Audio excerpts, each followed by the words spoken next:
Hello everyone, कैसे आप सब लोग। आप सभी लोगों का हमारे नई वीडियो में बहुत बहुत स्वागत है। आज हम बात करने वाले एनईबी 6 एडिशन के लास्ट वाले जो चैप्टर उसके बारे में। इससे पहले मैंने बात किया था, पहला चैप्टर था हमारा कौन सा, AAC assessment continuity care.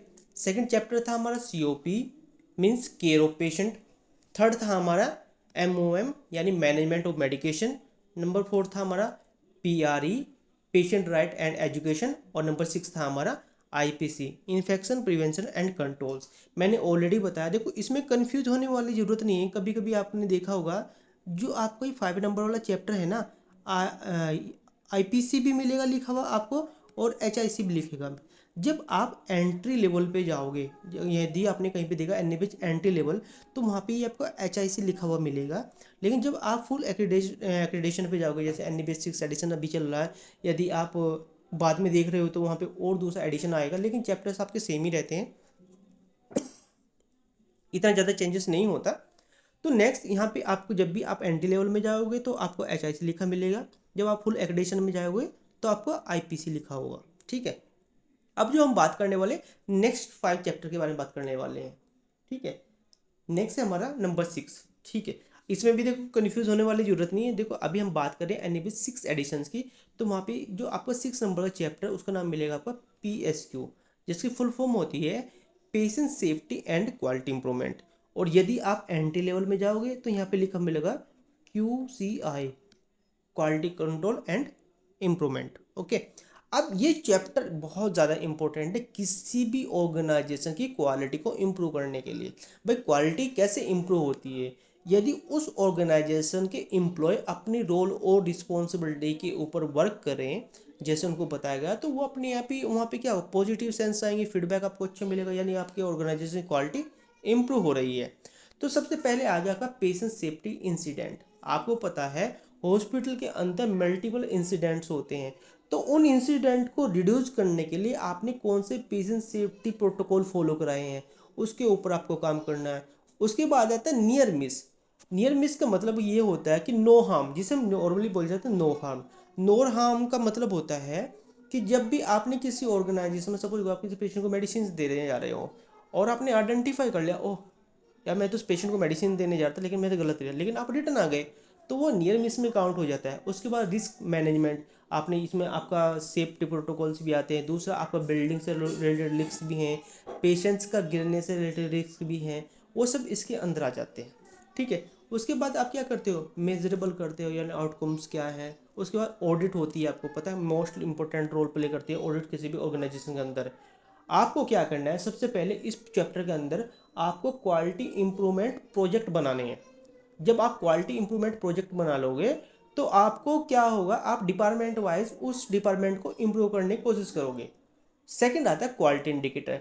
Quality indicator most important role play करते हैं किसी भी ऑर्गेनाइजेशन के अंदर, आपको ये बनाने हैं। उसके बाद आते हैं patient safety programme. Patient safety programme क्या करते हैं कि आपके ऑर्गेनाइजेशन के अंदर पेशेंट की सेफ्टी को कैसे इंप्रूव करें।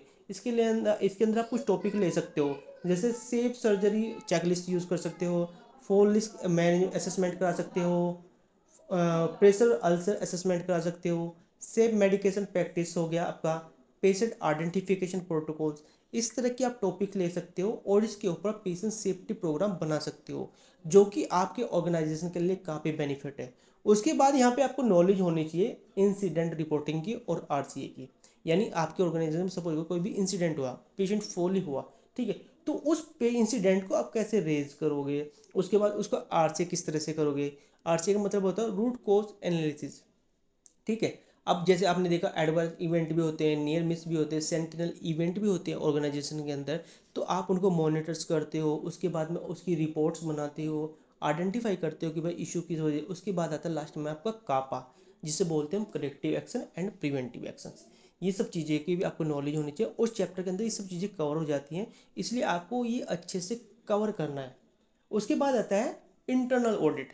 यदि आपका हॉस्पिटल एनएबीएच हो चुका है या एनएबीएच होने वाला है तो आपको इंटरनल ऑडिट भी करनी है। आपका अगर हॉस्पिटल एनएबीएल भी है तो आपको उसकी भी करनी है। इंटरनल ऑडिट आप करोगे कैसे, देखो क्या होगा, जब भी आप किसी ऑर्गेनाइजेशन की इंटरनल ऑडिट करना चाहते हो तो आपको एनएबीएच के जो भी पैरामीटर, यदि आपका हॉस्पिटल जेसीआई है तो आपको जेसीआई के पैरामीटर्स को फॉलो करना है। यदि आपका हॉस्पिटल एनएबीएच है तो NABH के पैरामीटर को फॉलो करना। यदि आपका हॉस्पिटल ना तो JCI है ना NABH है, तो आपको क्या करना है, आप NABH कराने जा रहे हो तो NABH के जो पैरामीटर्स आप उनको आइडेंटिफाई करो। वो आपको मिलेंगे कहाँ से, वो मिलेंगे आपको NABH ऑब्जेक्टिव एलिमेंट से। वहाँ से आप कलेक्ट करो, उसके बाद उसकी एक चेकलिस्ट बनाओ। चेकलिस्ट में आगे यस और नो के ऑप्शंस रख दो, यस और नो और एक्शन टेकन। जब आप यस और नो करोगे तो आपको आइडेंटिफाई हो जाएगा यार मेरे कौन से डिपार्टमेंट में क्या प्रॉब्लम है वहाँ पे, क्योंकि आपका मेन क्या है, गैप आइडेंटिफाई करने का। उसके बाद आता है आपका स्टाफ ट्रेनिंग। स्टाफ ट्रेनिंग बहुत ज़रूरी है, इसको भी आपको इस चैप्टर के अंदर कवर करना है अच्छे से। और आपके पास में क्वालिटी इंप्रूवमेंट मैनुअल तो होना ही चाहिए। उसके बाद नेक्स्ट आता है आपका बेंचमार्क। बेंचमार्क ऑलरेडी जब भी आप क्वालिटी इंडिकेटर की एक शीट बनाओगे उसमें आपको बेंचमार्क डिफाइन करने पड़ेंगे, ठीक है। उसके बाद आता है आपके कुछ क्वालिटी इंप्रूवमेंट प्रोजेक्ट होते हैं। जैसे आप जब भी क्वालिटी इंप्रूवमेंट प्रोजेक्ट बनाओगे तो आपको एक साइकिल होती है जिसे हम बोलते हैं क्या, PDCA। PDC साइकिल होती है, इसका नाम, इसकी फुल फॉर्म होती है प्लान डू चेक एक्ट, यानी प्लान डू चेक एक्ट।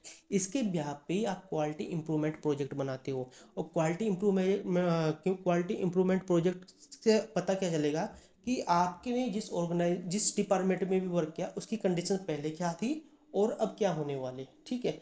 और दूसरा जो क्वालिटी इंप्रूवमेंट प्रोग्राम होते हैं, एक तो क्वालिटी इंप्रूवमेंट प्रोजेक्ट इसके लिए करना है आपको, मैंने बता दिया। एक होता है वो quality improvement programme. Quality improvement programme किस किस डिपार्टमेंट के लिए बनते हैं, सबसे पहले बनता है भाई आपका इमरजेंसी डिपार्टमेंट के लिए, OT के लिए, CSD के लिए और आपके ICU के लिए, इन डिपार्टमेंट के लिए। और नेक्स्ट आता है आपका रेडियोलॉजी, पैथोलॉजी और ब्लड बैंक। इनके लिए क्वालिटी इंप्रूवमेंट प्रोजेक्ट बनते हैं। तो आपको क्वालिटी इंप्रूवमेंट प्रोजेक्ट बनाने भी आने चाहिए, या क्वालिटी इंप्रूवमेंट प्रोग्राम, ठीक है। ये दोनों चीज़ें आप इनके लिए मिक्स करके बना सकते हो। इससे क्या होगा, कुछ टाइम के बाद में आपका आउटपुट मिलना बहुत अच्छा शुरू हो जाएगा, ठीक है।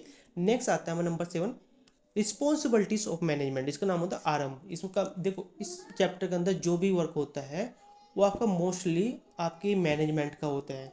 आपका मैनेजमेंट में सबसे पहले देखो, मैं इसमें देखो बताऊँ आपको, जो आपका जैसे CEO हो गया, मेडिकल सुपरिटेंडेंट हो गया, आपके डिपार्टमेंटल हेड हो गए, HODs हो गए, भाई उनकी कुछ रोल और रिस्पॉन्सिबिलिटीज़ तो होगी, ऑर्गेनाइजेशन में कैसे काम करना है और उस ऑर्गेनाइजेशन को कैसे इम्प्रूव करना है। उनको लीडरशिप की भी तो नॉलेज होनी चाहिए कि हमें कैसे लीडरशिप करके अपने जो एम्प्लॉयज़ हैं उनको वर्क कराना है।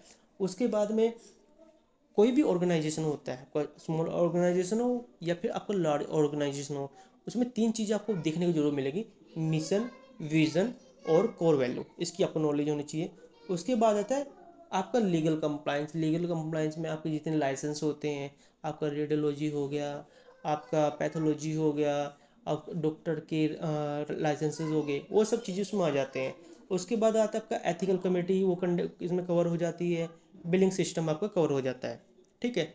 अब नेक्स्ट चैप्टर आता है हमारा कौन सा, फैसिलिटी मैनेजमेंट एंड सेफ्टी। इसके अंदर क्या होता है, ये इसमें जो पूरा रोल होता है वो आपका सेफ्टी ऑफिसर का होता है। हॉस्पिटल के अंदर जो भी आप मॉक ड्रिल्स कराते हो, सेफ्टी प्रोटोकॉल, जैसे फायर मॉक ड्रिल होगी, येलो मॉक ड्रिल होगी जो आपके डिजास्टर के लिए होती है, या फिर आप और कोई भी ट्रेनिंग प्रोवाइड कराना चाहते हैं, जैसे फायर फाइटिंग आप कैसे करते हो, पास आप कैसे यूज़ करते हो, RC कैसे हो, रेस क्या होता है, यदि कोई भी फायर इशूज़ हुआ तो आपको रेस्क्यू कैसे करोगे। इससे रिलेटेड पूरी इंफॉर्मेशन आपकी इस चैप्टर के अंदर कवर हो जाती है। एक आता है तुम्हारा फैसिलिटी राउंड, उसकी भी आपको अच्छे से नॉलेज होनी चाहिए, ठीक है। नेक्स्ट नंबर आता है 9 हमारा HRM, यानी ह्यूमन रिसोर्स मैनेजमेंट। इसके अंदर क्या होता है, इसके अंदर मोस्टली जो भी ऑर्गेनाइजेशन होता है, सपोज आपका हॉस्पिटल है, यदि उसे किसी भी कैंडिडेट को हायर करना है, आपके नर्सिंग स्टाफ, डॉक्टर्स, तो वहाँ पे मेन क्या होता है, तो वहाँ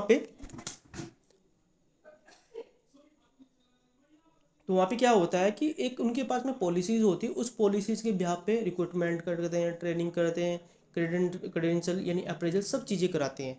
उसके बाद में देखो, आपने देखा हो जब भी आप किसी ऑर्गेनाइजेशन में आते हो तो वहाँ पे आपका इंडक्शन होता है। इंडक्शन होने के बाद में आपको सभी, जैसे कि हॉस्पिटल की ओरिएंटेशन कराई जाती है, वहाँ पे आपको इन्फॉर्मेशन शेयर कराई जाती है। और जो आपका इंडक्शन होता है, इंडक्शन में सभी डिपार्टमेंट से इंट्रोड्यूस भी कराते हैं।